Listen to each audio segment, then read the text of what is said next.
समय के साथ साथ देश भी बदलना चाहिए, समय के साथ साथ कानून भी बदलने चाहिए और समय के साथ साथ समाज भी बदलना चाहिए। परिवर्तन इस जीवन का मंत्र है, सत्य है। इसको हमारे संविधान सभा ने स्वीकार किया था। इसलिए आर्टिकल 368 में संविधान संशोधन इसके लिए प्रोविजन किया गया। अभी कुछ राजनेता आए हैं, 54 साल की आयु में अपने आप को युवा कहते हैं और घूमते रहते हैं, संविधान बदल देंगे, संविधान बदल देंगे, संविधान बदल देंगे। मैं उनको समझाना चाहता हूं कि संविधान बदलने का प्रोविजन, संविधान के प्रावधानों का बदलने का प्रोविजन अनुच्छेद 368 के अंदर संविधान में ही है।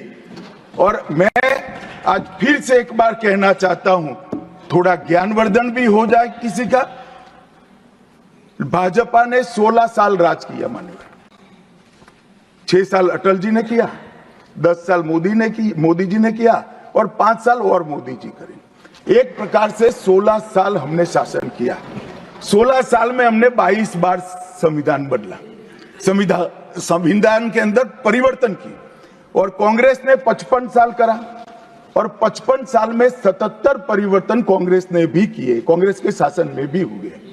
अब भारतीय जनता पार्टी और कांग्रेस दोनों ने परिवर्तन किए। ये परिवर्तन का टेस्ट कैसा था, किस प्रकार से किए गए? संवैधानिक प्रक्रिया से भी परिवर्तन होते हैं और संविधान को तोड़ मरोड़ कर, फॉर्मेलिटी कर भी परिवर्तन कर सकते हैं। परिवर्तन करने का उद्देश्य क्या था, क्या हासिल करना था? क्या हमारे लोकतंत्र को मजबूत करने के लिए परिवर्तन किए गए? क्या हमारे जिनको अधिकार नहीं है ऐसे लोगों को समकक्ष अधिकार लेने के लिए परिवर्तन किए गए, या अपनी राज्य सत्ता को टिकाने के लिए परिवर्तन? इस पर से ही पार्टी का कैरेक्टर, पार्टी के चलने की पद्धति और पार्टी का संविधान में विश्वास, ये सबको मालूम पड़ता है। मैं ज्यादा संविधान के संशोधन में नहीं जाऊंगा मान्यवर। दोनों प्रमुख दलों के 4 संविधान संशोधन को मैं लेना चाहूंगा। पहला संशोधन हुआ 18 जून 1951 में। संविधान सभा ने ही ये संशोधन करना पड़ा, क्योंकि संविधान बनाने के बाद, संविधान स्वीकारने के बाद आम चुनाव में जाने तक का भी धैर्य कांग्रेस पार्टी में नहीं था। अभी लोकसभा नहीं बनी थी, अभी राज्यसभा नहीं बनी थी और संशोधन लेकर आए। अब उसका उद्देश्य क्या था? 19A जोड़ा गया। 19A जोड़ा गया, वो किस लिए जोड़ा गया? अभिव्यक्ति की आजादी पर स्वतंत्रता को, अभिव्यक्ति की आजादी, अभिव्यक्ति की स्वतंत्रता को कर्टेल करने के लिए पहला सुधार आया। और किसने किया मान्यवर? उस वक्त प्रधानमंत्री कौन था? श्रीमान जवाहरलाल नेहरू इस वक्त उस वक्त प्रधान।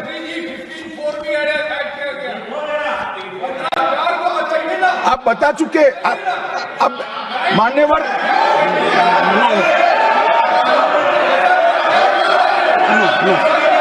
No Shriram Jairam ji, he not yielding. We heard leader of the opposition. मान्यवर, Unless there is yielding, let us hear. मान्यवर, मेरा लंबा अनुभव है आजकल करते हुए। मुझे 30 साल हो गए विधानसभा और लोकसभा राज्यसभा में बैठे हुए। संसद में भाषण करने का मेरा अनुभव है मान्यवर। वो विरोध तभी कर सकते हैं जब मेरी बात सच न हो। अगर मेरी बात सच नहीं हो तो बताए वो संविधान संशोधन नंबर 1, अब सुनिए, संविधान संशोधन नंबर 1 वो अभिव्यक्ति की आजादी को कर्टेल करने के लिए ही लाया गया था और जवाहरलाल नेहरू के लिए लाया गया। मान्यवर, 24वां संविधान संशोधन, 24वां संविधान संशोधन जवाहरलाल नेहरू जी की सुपुत्री इंदिरा जी उस वक्त प्रधानमंत्री थी। पार्टी तो वही सत्ता में थी, कांग्रेस पार्टी। 5 नवंबर 1971 को संविधान में संशोधन किया गया, 24वां संशोधन, और संविधान संशोधन के माध्यम से संसद को मौलिक अधिकार, नागरिकों के मौलिक अधिकार कम करने का अधिकार दे दिया। तो एक प्रधानमंत्री कांग्रेस पार्टी के अभिव्यक्ति की स्वतंत्रता का टेल करते हैं, दूसरे प्रधानमंत्री उसी परिवार से आते हैं, वो नागरिकों के मौलिक अधिकार को कर्टेल करने का अधिकार लेते हैं। और 39वां संविधान संशोधन अब तो इंतहाई कर दी मान्यवर, सब सीमाओं को पार कर दिया। मान्यवर, आप तो अधिवक्ता रहे हैं। 10 अगस्त 1975 का वो दिन हमारे संविधान के इतिहास में बहुत, जब भी जिक्र होगा काले अक्षरों से ही इसका जिक्र करना पड़ेगा। उस वक्त 39वां संविधान संशोधन आया मान्यवर। 39वां संविधान संशोधन क्या था? इंदिरा गांधी जी के चुनाव को इलाहाबाद हाईकोर्ट ने अमान्य घोषित कर दिया। अब ये अभी कुछ नहीं है, ईवीएम ले लेकर घूमते हैं, हारते हैं और ईवीएम ले लेकर, ईवीएम ने हरा दिया, ईवीएम ने हरा दिया, ईवीएम ने हरा दिया।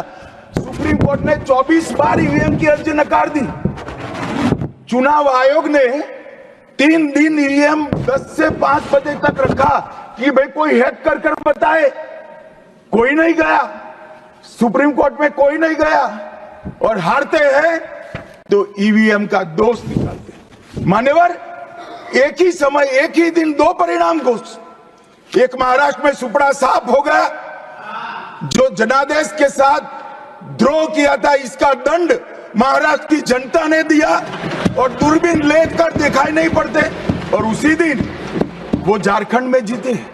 तो महाराष्ट्र में ईवीएम खराब है और झारखंड में टप से जाकर नए कपड़े पहनकर शपथ ले ली। अरे भाई, जरा तो शर्म करो, जनता देख रही है। एक जगह ईवीएम सही है, एक जगह ईवीएम खराब है। मान्यवर, ऐसा कैसे हो सकता है? और मान्यवर, यहां पर इलाहाबाद हाईकोर्ट ने इंदिरा गांधी जी के चुनाव को निरस्त कर दिया, अमान्य किया, और उन्होंने संशोधन से प्रधानमंत्री पद की न्यायिक जांच पर भी